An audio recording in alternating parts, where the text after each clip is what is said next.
Useful. All right. Welcome to Section 31, episode number 348. I'm Dan Hammond. And I am Rogue Schindler. This week, we have wrapped up a project that I've been working on for a while, the rocket race, and Rogue was a competitor, so we'll talk a little bit about that. We promised to watch some TV and some shows, and so I finished I finished a lot of the best science fiction that's on television right now. Unfortunately, that isn't Star Trek yet, but I'll get there. So we can talk about the Orville and Rick and Morty. And Worlds Happen, so we can talk about the decks that won. There's spoilers afoot for second edition. Some of them are very story-based. I thought maybe we could have a look at those and see if anything catches your eye, even though it is second edition. All right. All right. We'll start out with the Nth Degree, which is the new TUI set. Have you had a chance to look at any of them? I've looked around. All right. I mean, the Stargazer looked interesting. There's a new 709 that just got what? There's a new 709 that just got posted, and that's pretty ridiculous. A lot of keywords. Yeah. Immersed in Chaos, Acquisition, Astrometrics, Honor, and Officer skills, and then she has Admiral, Assassin, Cadet, Dabo Girl, Dissident, Gatherer, General, High Council Member, Infiltrator, Senator, Smuggler, Thief, and Waiter. Wow. All right. 13. That's not all of them, but that's a lot. That's pretty good. Well, she's not a Mako. That's the first thing I saw. She's not a drone, which is kind of funny. Yeah. Are there any other that show up on personnel that usually have associated game text, like drone? Wow, that's weird. All right, well, she's got a heck of a lot of keywords, and for 2 cost and a non-align, you can put her in any deck. Yeah. Cunning 7. Wow. Acquisitions, Astro, those are all not easy skills, as I recall. Yeah, neat. All right. So just the set seems to be a lot of interesting stuff, the Stargazer is weird. Yeah, I complained a little while ago. I think it was the 50th set. The 1E set made me think, oh, look at all these decks I can build. And the 2E set really didn't have that. This, on the other hand, has a lot of weird stuff that makes me want to think about decks. Like that Picard, the Ferengi Picard, the Miles O'Brien, who's Bajoran finally. Weird things like that. Anyway, all right. Well, if nothing's jumping out, then we can move on. I've got the mobile limiter. That's cool. Yeah. I got to open it up.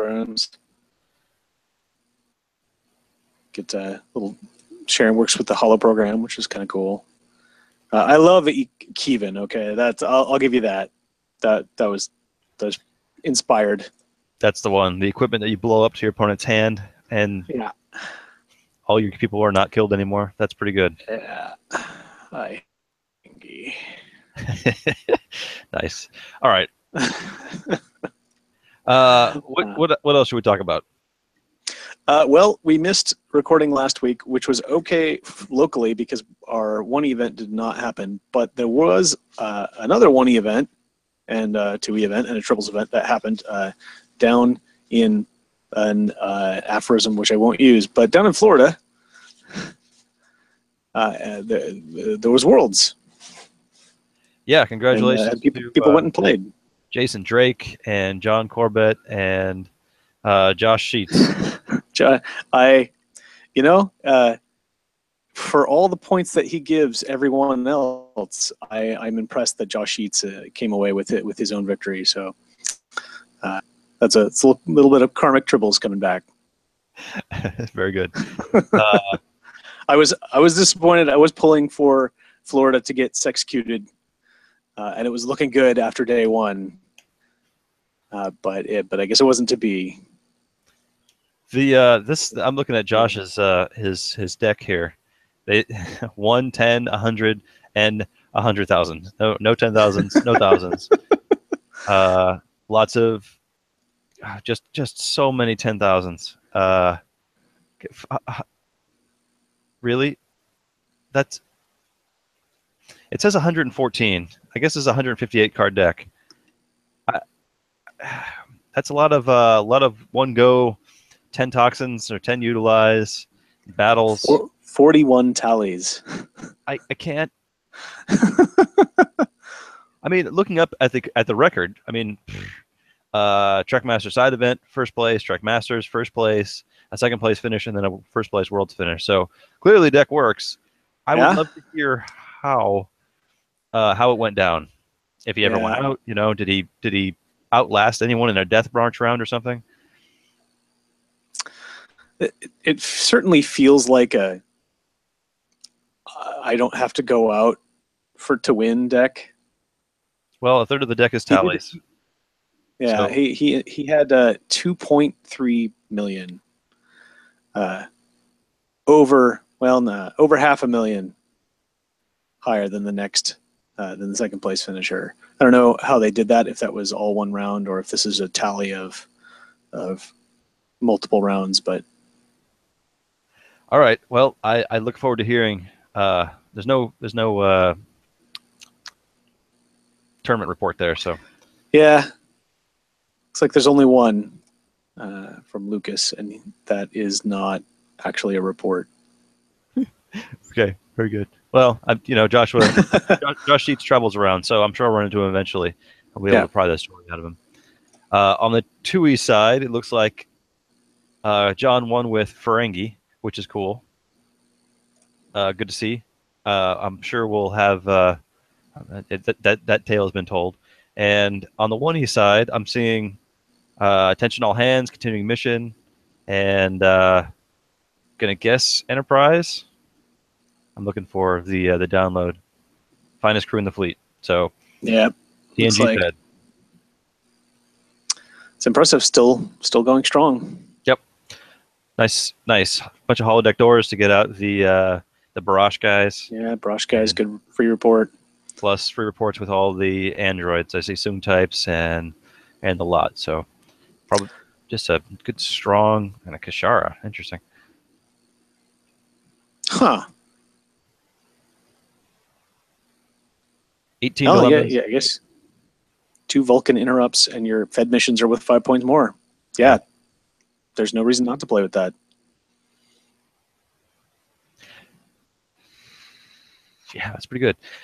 So yeah, I like the standard. You don't have to have any Vulcans. That's kind of weird. 12 seeds and then 18 cards. Man, that's what you play with. I like that. Random Daikin pylons just in case. And of all things, this is a guy who puts his dilemma combos in. So that's awesome. I was just gonna admire that. There's a lot of people don't, and it's always a puzzle to work it out if you're trying to net deck somebody or look for ideas. And so that's nice. I appreciate that. Yep. So I look forward to running into these combos at a future tournament. And it's 18. Cool. That's what I usually shoot for, so that'll fit in any deck. Yeah, exactly. Good stuff. There's a lot of good. Well, these are all pretty common here anyway. 1 or 2 exceptions, but good combinations. All right, thanks, Jason. Congratulations on your win. Congratulations to everybody who went, and it sounds like everybody seemed to have a good time. So we certainly, I was certainly concerned about potential storm fallout following everything at the end of summer. So I'm glad everything seemed to go off. Everybody got there, got home, had fun in the interim. So successful Worlds. And with that, another tournament season comes to an end. I look forward to seeing the new names and a new Tribble on the front page. That's right. Plaques. That's right. Speaking of championship plaques, you still haven't made one for the rocket race.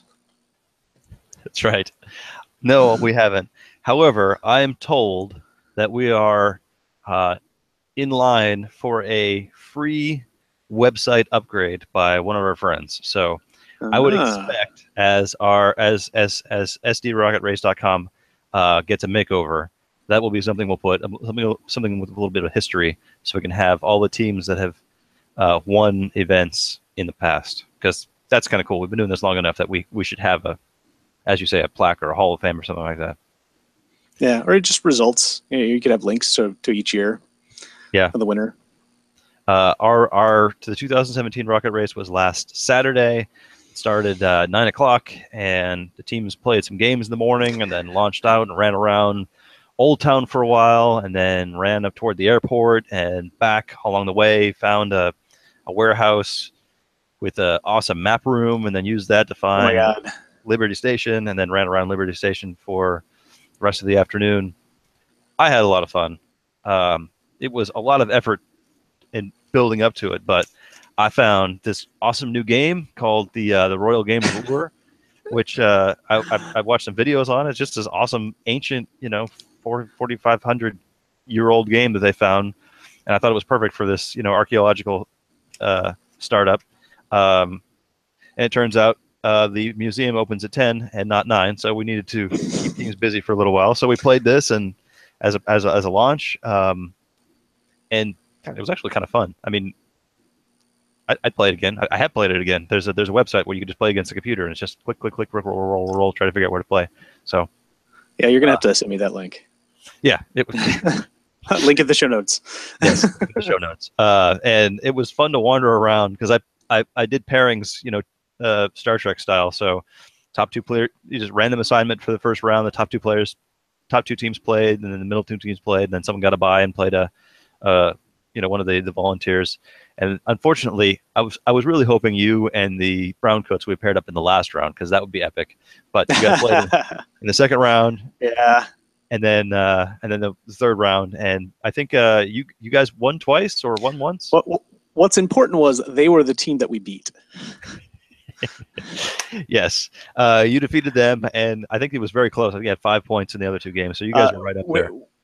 We did. It went to 6, and I saw you recording scores, and said that was going to come into it. So I was really hoping that would still, strength the schedule or victory point over other people losing, or maybe somebody lost by more or something. But we won. We had 6-5-5 in our 3 games, and we came in third. So somebody must have won out. Yeah, one team won out, and I want to say another. I don't think the Browncoats won a game, and I think our bye was not was playing more spite than strategic. So there was lots of wins all around there. But anyway, after the launch, you guys started picking up artifacts along the way. You got an Indiana Jones a Grail diary style journal with codes and things inside, and then this has been sitting on my desk for the last 7 shows, because I've been working on this for a long time. And I keep picking it up and playing with it and turning it over, and then being paranoid that it's sneaking into the camera. But yeah, so we made up text on the outside that says how long to build a staff, and then take back some on the other side. You know what? If there was anything aside from that stupid music clue that we could have used a head start on, it was that. Yeah. Anyway, getting that text. I found, so 6 months ago, maybe longer, when we decided this is what we were going to do, I found a 3D model of the headpiece in 3 pieces. Mm-hmm. So you got the headpiece, the piece that it plugs into the staff, and then the bottom piece on the bottom of the staff, that the little peg that goes into it. It was all one set. And my goal was to have them all 3D printed. But that is terribly expensive still, or free if you're willing to wait a week per piece. And at 3 pieces each, and 8 of these, that's a lot of weeks. Yeah, that's you should have started last race. Exactly. Yeah. And we hadn't figured out what it was supposed to say around the outside, and I would have had to go in and erase the text that was there, which was much easier in Photoshop than it would have been in a 3D editor. That's for sure. Oh, yes. Yeah. So anyway, that worked out pretty well. I used, check this out. I think I got the refuse over here. This was an old penny sleeve that I painted with a Sharpie. Wow. Cut circles out of for the eye. That worked out pretty well. Yeah. So a penny sleeve. I was wondering. Did you have a hole punch or? No, that's a lot of scissor work. This is 2 pieces of cardboard sandwiched together with the print on the outside. It was a lot of. Every year I say, okay, less scrapbooking and crafting for the race, and every year it gets more and more. I mean, I think it started with one of the worst ones was, remember the string with the flags on it with the letters that we used for the pirate race for that. That string was 20 feet long and had at every foot it had a letter of the alphabet, and I had to make 8 of them, and they were all taped up. Anyway, once we got this together, I had to build the map room calendar, which was this awesome pegboard thing that was 48 inches by 24 inches. I got to put that together. That was cool. And then I covered it up with prints and punched holes in it so you could see, the dates of the calendar months and days. And I put little stickers over certain days so that it would be like Star Wars Day and Independence Day and Guy Fawkes Day and Pi Day all over the place. So eventually you figure out its calendar. And then we found that we wanted to use Liberty Station, which is a pretty big area. And I was using Google Maps to try to figure out how I was going to take a picture and blow it up and draw it up. While we were scouting, we found in one of the museums at Liberty Station, which used to be an old Navy base, they had a 1950s map that you put up in the middle of the room, and it was huge. It was it had to be 10 feet wide by about 4 feet tall. So I just took like 50 pictures of it and imported it all into Photoshop and rebuilt it, line by line. I put in all the building numbers and then ended up taking them all out again because I didn't want to leave that. But I put in all the street names and everything, so you kind of get an idea of where it was. Oh man, yeah, it was awesome. If you had left the building numbers in, that would have been so huge for the people who actually took a picture of the map.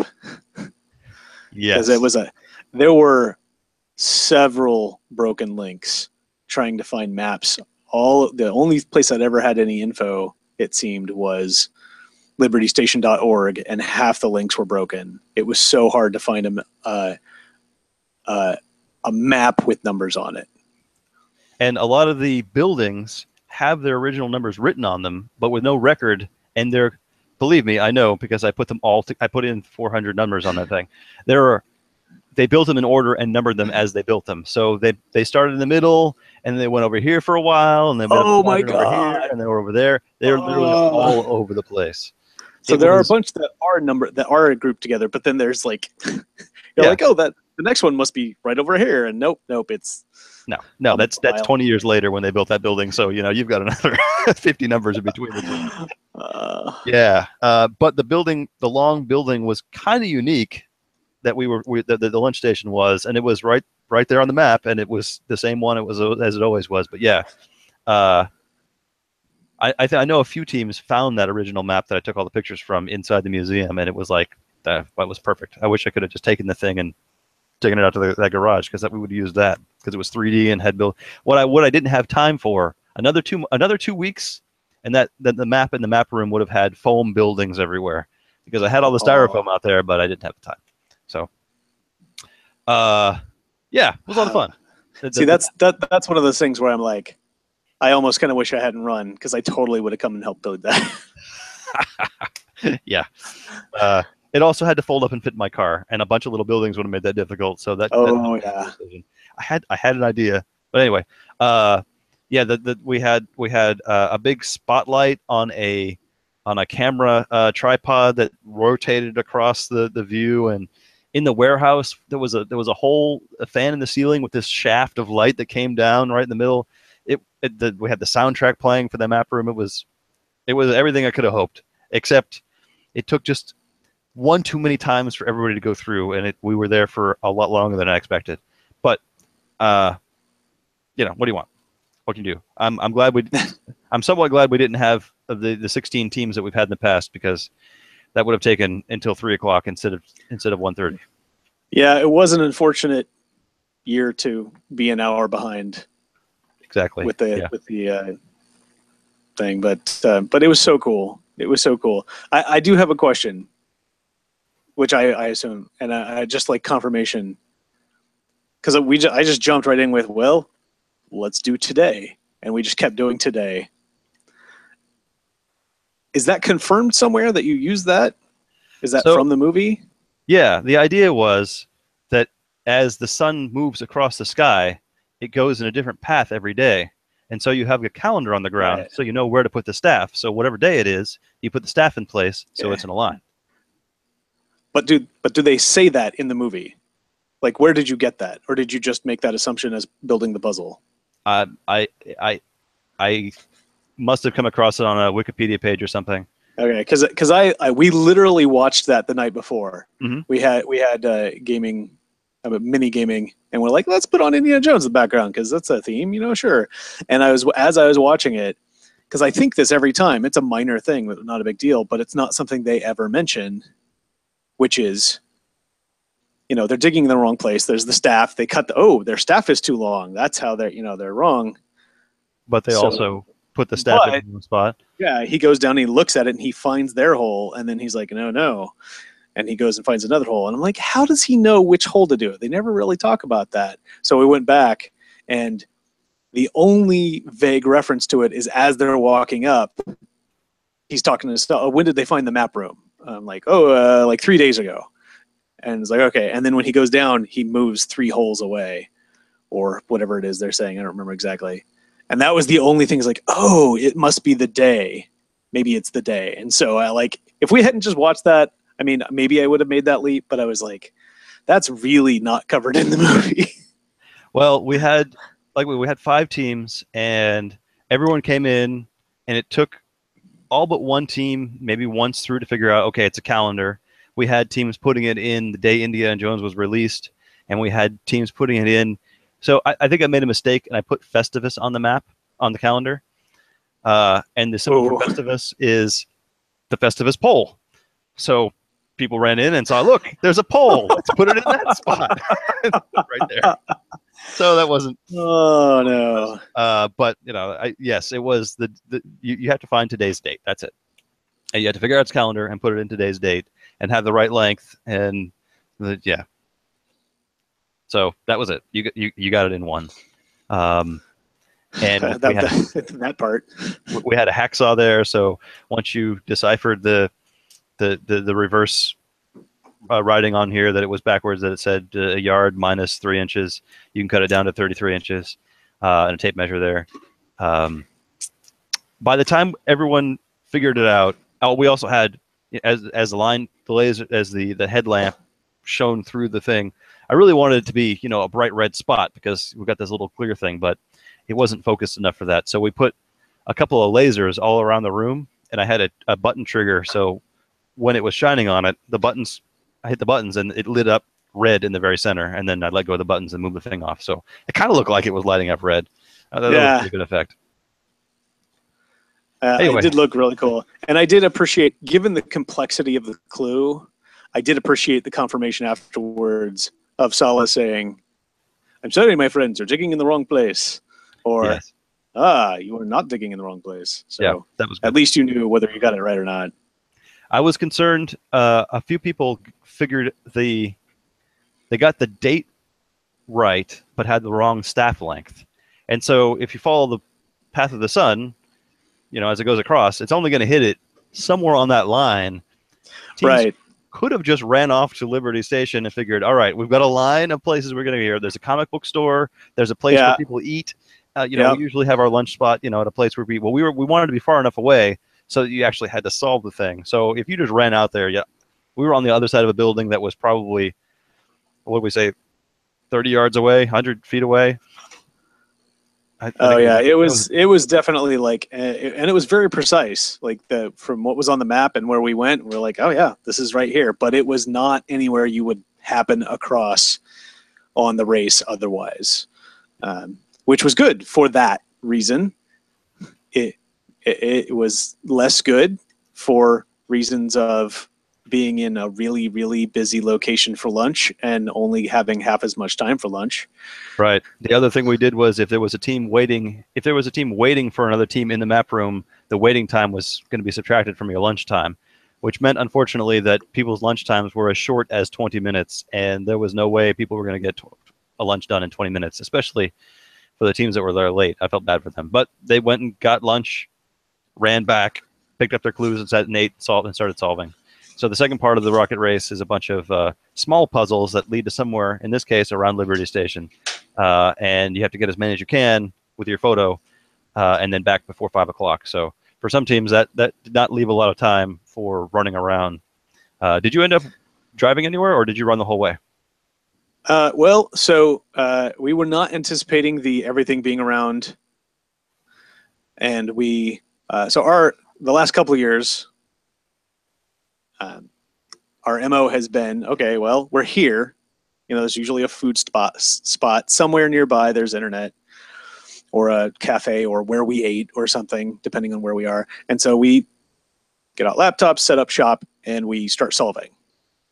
Sometimes it's right there. And that was not an option in the middle. That was something that occurred to me in the middle of lunch was, we had to figure out where we're going to go and solve.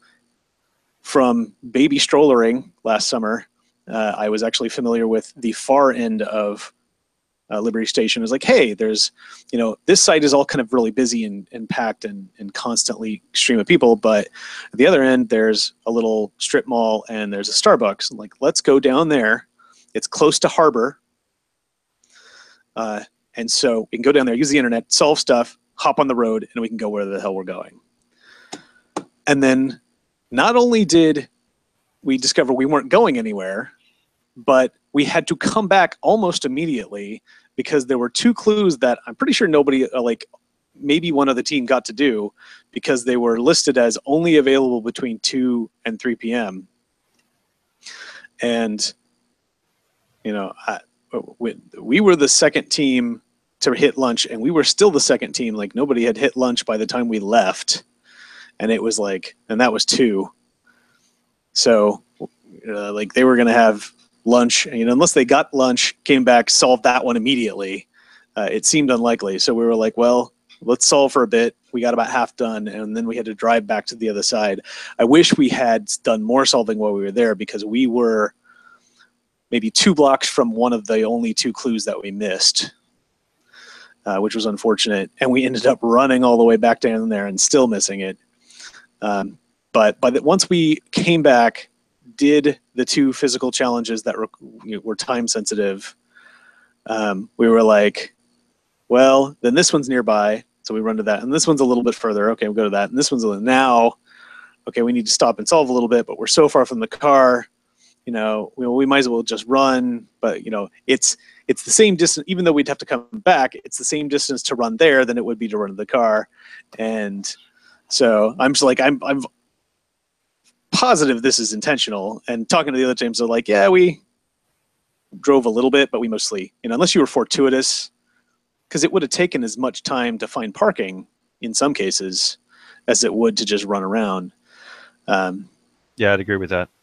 So, especially at the north, northwestern end of things. So, we just, we probably took longer than we needed to. I was having trouble with my knee, and both John and Mac were like, I don't want to run anymore. And I'm like, all right, well, let's, it takes some time. Everybody's going to be having the same trouble. So we'll take our time. And we literally solved while we were walking. At one point we were down a person this year, and at one point Mac was guiding us where we were going. John was reading me music clues, and I was looking stuff up on my phone so we could try to get that one done, because that was 2 pages. That was a long one. Yeah. We left a puzzle in that we didn't think anyone would solve. And so a lot of teams came close, but time was too short, especially with the long lunch and the long morning. Nobody got to that one. That was really the only concern I had about the time, aside from it being, really rush for lunch, was if we'd had that hour back from the morning, it would have come down to us and the team that won doing that music puzzle, and they all sounded like they really had no idea what was going on. I was like, oh man, I could have totally got this done if I had time. But they also like saw that, because I asked him afterwards. It was driving us crazy. The Farragut was the other one we missed, or Yeah, the landing. That was tough because it said landing, and so everyone ran to the shore. Yep. And it wasn't anywhere near there because apparently hundreds of years ago that entire area was water. Yeah, they have since filled it all up. Yeah. So, but what made it worse was not only did we go the wrong way, but we hit the mural tree on the way up, which is a half block from it, got to Farragut, and we're like, okay, it's the landing. Let's turn left and walk that way, and we'll hit it some point. And it's literally like 20 feet to the right. Yeah, that was it. Like, oh! Right on. But, it was still, we had a good time. We ran all over. It was good. It was nice to change things up. It's been a while since we've actually had to run around, and there wasn't a lot of running around in the first half, which is usually where we do a lot of running, park somewhere, but then we have to run to wherever the hell we're going. And aside from, is walking around Old Town a bit, solving the clue, and then running over to the park. But then we only went to 2 other locations and then came back and ran around Liberty Station. So it was neat. It was a lot more physical activity this year. There was definitely a theme that we tried to, evolve a little bit. We'll probably do something different next year. We'll find out. But yeah, we wanted to go a different direction. So seemed like folks had a good time. We've got another year to figure out how we're going to top the map room. I don't know if that's going to happen, but that was really cool. Yeah, I still got 2 of these. I don't know what I'm going to do with them. Great, very good. I'm still staring at 7 of 9 and all those ridiculous number of keywords. What the heck? All right. Is there anything else we want to talk about? Well, you're still working on Discovery. Yes. So we're not going to cover that. A lot of chat. I mean, there's already 11 pages of discussion on the board, so I'm starting to feel left behind. But I did watch all of the Oroville that's up to date. I've really been enjoying that. The last episode was the Kree. Is that the bad guys? The Krill. That's close. That's very close. And they did an interesting job making me feel uncomfortable the entire episode while those 2 goofballs were on the bad guys. I mean, I literally, I'm working on something else while I'm watching, and I had to stop several times. Okay, I got to go get something to drink or get some water, just step away, because it was uncomfortable how incompetent they were. Yeah, they did a great job with that, and then setting up the you saved the kids. Well, it's spoiler time. You save all the kids. Now they're going to be coming after you, and you told one of them where you live. what a great setup. That was great. Yeah, here, go that way. Yeah. I like some people. It's a fine line. Sometimes I feel like Seth MacFarlane is the biggest obstacle to Seth MacFarlane's success, and some episodes I'm like, he's doing a fine job. Sometimes I'm like, this is a little too Seth MacFarlane for me. But his love for Star Trek definitely shows through. It definitely, you get the there's a very strong TNG vibe. Especially with the music and the theming, but the stories are really good.